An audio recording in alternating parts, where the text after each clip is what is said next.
el milagro que Dios les regaló a mis padres.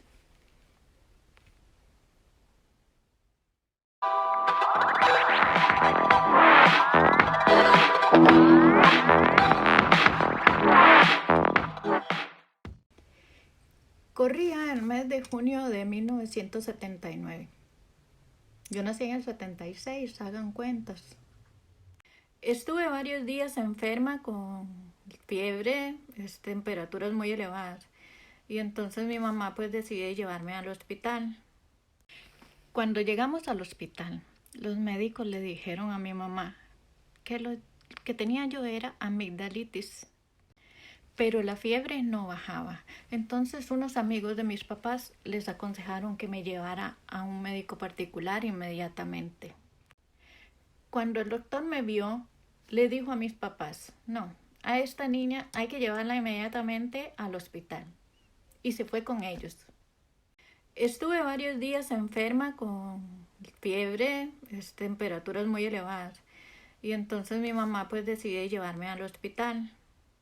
Ya estando en el hospital me vieron muchos doctores y entonces se dieron cuenta que lo que tenía yo era meningitis. Cuenta mi mamá que me dolían muchísimo los oídos. Está sonando una ambulancia.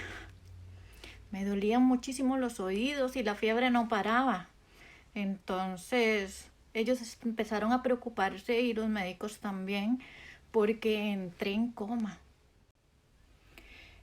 El médico que estaba encargado de mi caso les dijo a mis papás, si creen en algo, aférrense a eso y pidan, porque está muy grave su hija.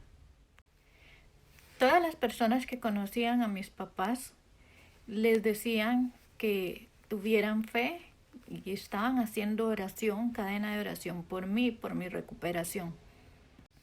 Pasaban los días y me medio controlaban la fiebre. Y entonces dice mi mamá que cuando estaba al lado mío yo me la pasaba delirando, diciendo cosas incoherentes. Bueno, eso no ha cambiado. ¡Ay, qué mensa! Póngale cero. El día número 22 de estar internada en el hospital, mis papás estaban desesperados. Entonces se fueron a hacer oración a la iglesia de la Merced, que está ubicada en San José, Costa Rica. En medio de la oración, mi papá me entregó. Le dijo, Señor, es tuya, llévatela si quieres, yo acepto tu voluntad. Pero mi mamá no podía hacer eso. Ella entró como en una desesperación y le decía a Dios, Señor, yo no soporto la idea de perder a mi hija. Y entonces en ese momento mi mamá recordó a la Virgen y le pidió a la Virgencita que la ayudara. Al día siguiente, después de haber estado orando prácticamente toda la noche, en la entrada del hospital ambos escucharon una voz que les decía, María está sana. Dice mi mamá que se volvieron a ver el uno al otro, no lo podían creer. Y que mi papá la miraba a ella raro. Y ella le decía, usted escuchó lo mismo que yo. Y entonces mi papá le dijo, ¿que María está sana? Le dice, sí, eso mismo.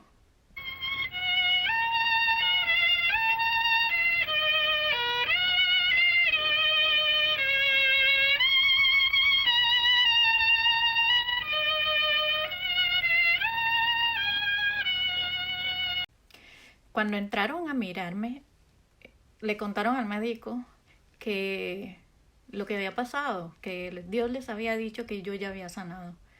Pero el médico era bien incrédulo y bueno, pues él desde su postura les dijo, ustedes están delirando ahora. El doctor les dijo, María está muy grave, yo quiero que ustedes comprendan eso. Pero mis papás estaban seguros de que yo había sanado, a pesar de que los médicos dijeran otra cosa. 8 días después me estaban ya dando el alta del hospital y me llevaron a casa. Estaban todo el mundo muy alegre, muy contento por mi recuperación, aunque todavía faltaba bastante, porque resulta que la enfermedad me había paralizado la mitad de mi cuerpo del lado derecho y había hecho estragos con mi físico. Y bueno, éramos demasiado pobres. Entonces mi mamá, que siempre le ha gustado el crochet, tenía un mantel tejido y lo cambió por un triciclo para poder hacerme terapias. Y en ese triciclo yo me recuperé. Estuvo por mucho tiempo llevándome a terapias. Íbamos con mi hermanita menor. En ese momento éramos solo dos. Y pues así pude recuperar mi movilidad. Gracias a Dios, a sus cuidados, a los cuidados de mis padres y a la fe que ellos tuvieron. Ahora bien, ¿por qué yo digo el milagro de mis padres? Bueno, porque fue un milagro que Dios les dio a ellos. Y aunque yo estoy muy agradecida con Dios, durante mucho tiempo estuve muy enojada porque yo no comprendía por qué no me había dejado irme con Él en ese entonces. Y ahorita les explico por qué. Resulta que de todo este lío algo tenía que quedar, alguna secuela. Y a mí me eliminó totalmente la audición del oído derecho. Yo prácticamente no escucho nada y del oído izquierdo estoy fatal. O sea, cada año que pasa pierdo más la audición. Dentro de todo, algo bueno.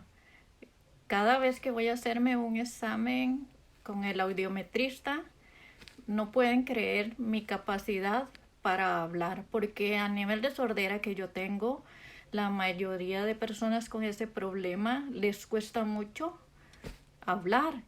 Y bueno, yo hablo hasta por los codos. Pero regresando a mi enojo con Dios, yo quería irme con Él durante mucho tiempo porque me molestaban en la escuela, sufrí bullying en el colegio debido a mi sordera. Yo los comprendo porque ellos no sabían que yo era sorda. Porque lo escuchan a uno hablar normal y no se dan cuenta. Aparte que yo en ese tiempo no usaba audífono, entonces las personas no comprendían que yo era sorda de verdad. Y muchas veces no comprendí por qué Dios me dejó con vida, sufriendo, porque yo sufría por mi falta de audición, porque ha sido bastante complicado. Y yo decía, bueno, el milagro se lo hizo Dios a mis padres, porque yo a los 3 años, ¿qué pecado podía tener? Yo me iba directo al cielo. Pero es una petición complicada. Pero Dios puede hacerlo todo. Eso es verdad. Él puede hacerlos y si considera que es lo mejor. ¡Ah, lo es!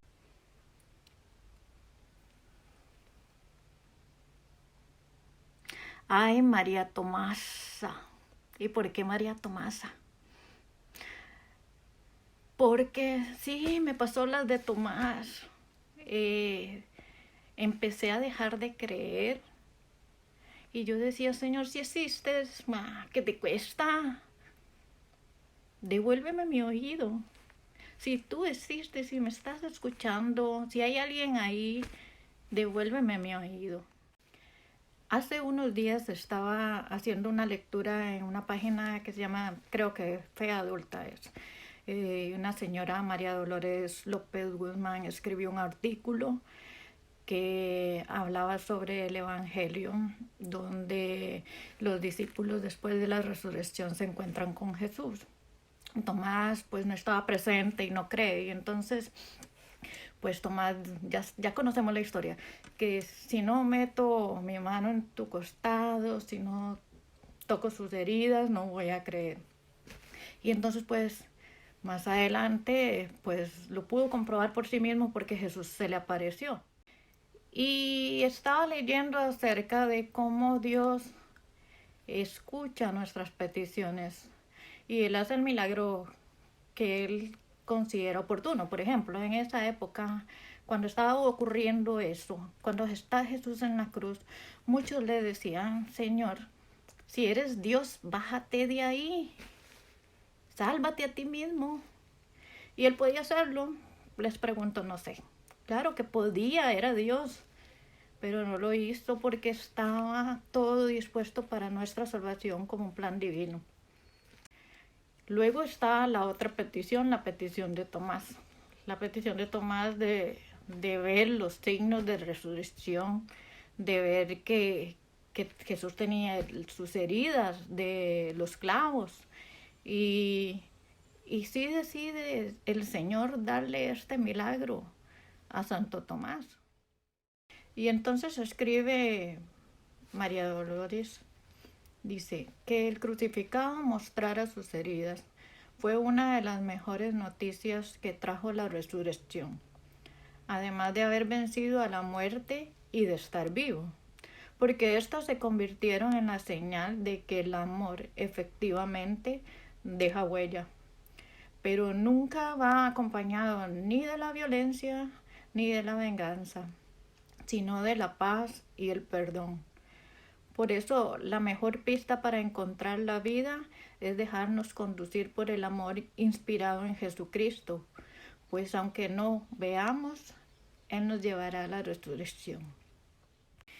Y bueno, después de que mi prioridad cambió, ya dejé de estarle pidiendo a Dios este milagro, lo acepté como parte de mi vida, lo acepté con amor, con obediencia. Le empecé a pedir a Dios otro tipo de milagro por muchos años, un milagro que me concedió y del que más adelante les voy a hablar. Si llegaste hasta aquí, te quiero agradecer la atención que me has puesto hasta ahora. Estoy empezando en este camino de hacer videos. Entonces, me gustaría muchísimo que me apoyes, que te suscribas a mi canal, que le des like si te gustó. Si no te gustó, dislike, que lo compartas con tus seres queridos, con tus seres no tan queridos para torturarlos un rato. Y gracias de todo corazón. Que pasen un muy feliz y bendecido día. Los amo en Cristo. Un beso grande. Y se me cuidan. Nos vemos la próxima.